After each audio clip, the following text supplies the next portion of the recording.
pagi Bapak Ibu Saudara.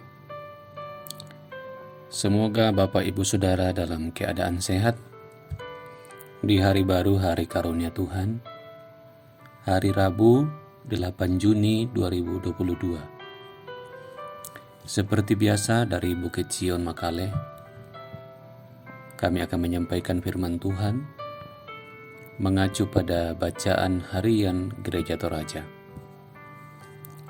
Hari ini Lukas pasal 1 menjadi bacaan kita. Lukas pasal 1 ayat 26 sampai 38. Sebelum membacanya, saya mengajak kita berdoa. Limpah syukur kami sampaikan, kami haturkan kepada Tuhan. Karena Tuhan baik dan sungguh amat baik. Tuhan melimpahi kami dengan berkat dan kebutuhan yang kami perlukan. Hidup baru hari ini semata karunia Tuhan, pemberian Tuhan. Kami akan membaca firman Tuhan. Kami mohon Tuhan sendiri menolong kami. Tuhan sendiri membimbing, mengajari kami. Sehingga iman kami makin teguh, makin kuat di dalam Tuhan Yesus Kristus. Berbicaralah Tuhan, kami siap mendengar. Di dalam nama Tuhan Yesus kami berdoa. Amin. Lukas pasal 1 ayat 26 sampai 38.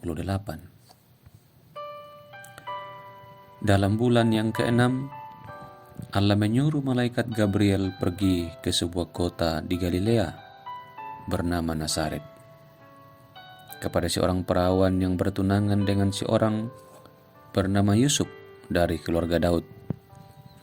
Nama perawan itu Maria. Ketika malaikat itu masuk ke rumah Maria, ia berkata, "Salam hai engkau yang dikaruniai, Tuhan menyertai engkau." Maria terkejut mendengarkan perkataan itu, lalu bertanya di dalam hatinya, apakah arti salam itu? Kata malaikat itu kepadanya, "Jangan takut hai Maria, sebab engkau beroleh kasih karunia di hadapan Allah. Sesungguhnya engkau akan mengandung dan akan melahirkan seorang anak laki-laki, dan hendaklah engkau menamai dia Yesus. Ia akan menjadi besar dan akan disebut Anak Allah yang Maha Tinggi. Dan Tuhan Allah akan mengaruniakan kepadanya tahta Daud, bapa leluhurnya. Dan ia akan menjadi raja atas kaum keturunan Yakub sampai selama-lamanya. Dan kerajaannya tidak akan berkesudahan." Kata Maria kepada malaikat itu, "Bagaimana hal itu mungkin terjadi? Karena aku belum bersuami." Jawab malaikat itu kepadanya, "Roh Kudus akan turun atasmu, dan kuasa Allah yang Maha Tinggi akan menaungi engkau. Sebab itu anak yang akan engkau lahirkan itu akan disebut Kudus, Anak Allah. Dan sesungguhnya Elisabet, sanakmu itu, ia pun sedang mengandung seorang anak laki-laki pada hari tuanya. Dan inilah bulan yang ke-6 bagi dia yang disebut mandul itu. Sebab bagi Allah tidak ada yang mustahil." Kata Maria, "Sesungguhnya aku ini adalah hamba Tuhan. Jadilah padaku menurut perkataanmu itu." Lalu malaikat itu meninggalkan dia. Amin. Saya baca ulang ayat 37. Sebab bagi Allah tidak ada yang mustahil. Bagi Allah tidak ada yang mustahil. Dan ini juga menjadi judul renungan kita hari ini. Bagi Allah tidak ada yang mustahil. Bagi Allah tidak ada yang mustahil.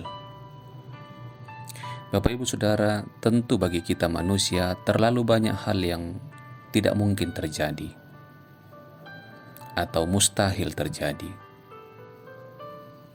Saya contohnya, saya mustahil saat ini menjadi presiden, atau saya mustahil bisa jadi dokter,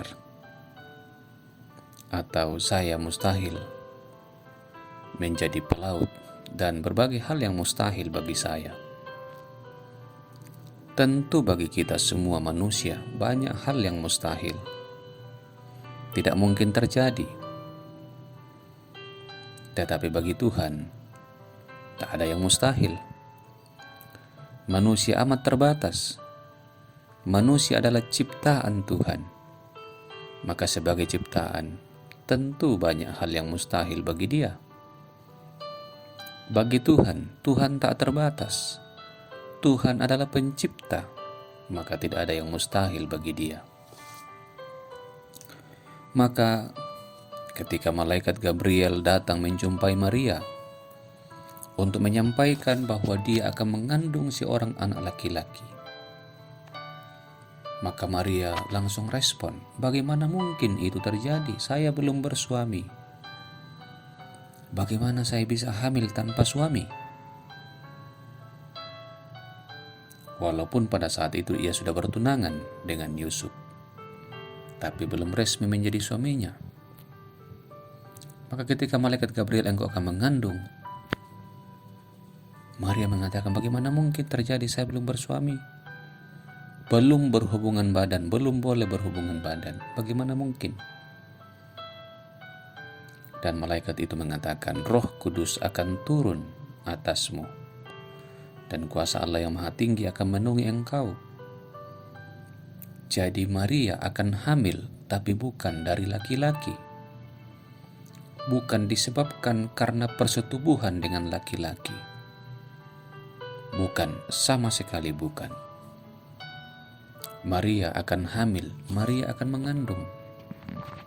Tapi itu sepenuhnya oleh campur tangan ilahi, oleh kuasa Roh Allah. Karena Maria adalah ciptaan, maka amat mudah bagi pencipta untuk membuat Maria hamil tanpa persetubuhan dengan laki-laki. Tentu saja itu juga terjadi ketika Adam diciptakan. Adam diciptakan tanpa laki-laki dan tanpa perempuan. Adam dicipta dari tanah. Tidak ada yang mustahil bagi Tuhan. Atau juga Hawa. Hawa dicipta tanpa perempuan. Ia diciptakan dari tulang rusuknya Adam, dari laki-laki. Maka kalau kedua peristiwa itu terciptanya Adam dan Hawa tanpa laki-laki, tanpa perempuan, maka Maria juga begitu mudah untuk menjadi hamil tanpa laki-laki, karena Roh Allah lah yang turun atasnya. Karena anak yang dikandungnya itu adalah Mesias, anak Allah yang Maha Tinggi, Juru Selamat dunia. Kalau Maria hamil karena persetubuhan dengan laki-laki, dengan Yusuf misalnya, maka tentu anak itu tidak bisa menjadi Mesias, tidak bisa menjadi Juru Selamat. Karena itu adalah darah dan daging dari manusia. Tetapi Maria hamil karena Roh Allah sendiri turun ke atas dia. Maka dia bisa hamil, mengandung bayi Yesus yang kemudian dilahirkan. Karena sekali lagi bagi Tuhan tak ada yang tak mungkin. Dan malaikat Gabriel menegaskan kepada Maria, contoh tak ada yang tak mungkin adalah Elizabeth yang sudah tua, juga saat itu sedang mengandung seorang anak laki-laki. Tuhan meyakinkan Maria bahwa tak ada yang mustahil. Kalau Elizabeth yang tua saja bisa mengandung, maka Maria juga bisa oleh campur tangan ilahi. Karena itu Bapak Ibu Saudara-saudara, pelajaran penting bagi kita seorang diri tanpa campur tangan Tuhan, tentu saja terlalu banyak hal yang tidak mungkin kita lakukan. Mustahil kita lakukan. Tapi bersama dengan Tuhan, apa yang tidak mungkin kita lakukan menjadi mungkin, karena kita bersama dengan Tuhan dan diizinkan oleh Tuhan, dikehendaki oleh Tuhan.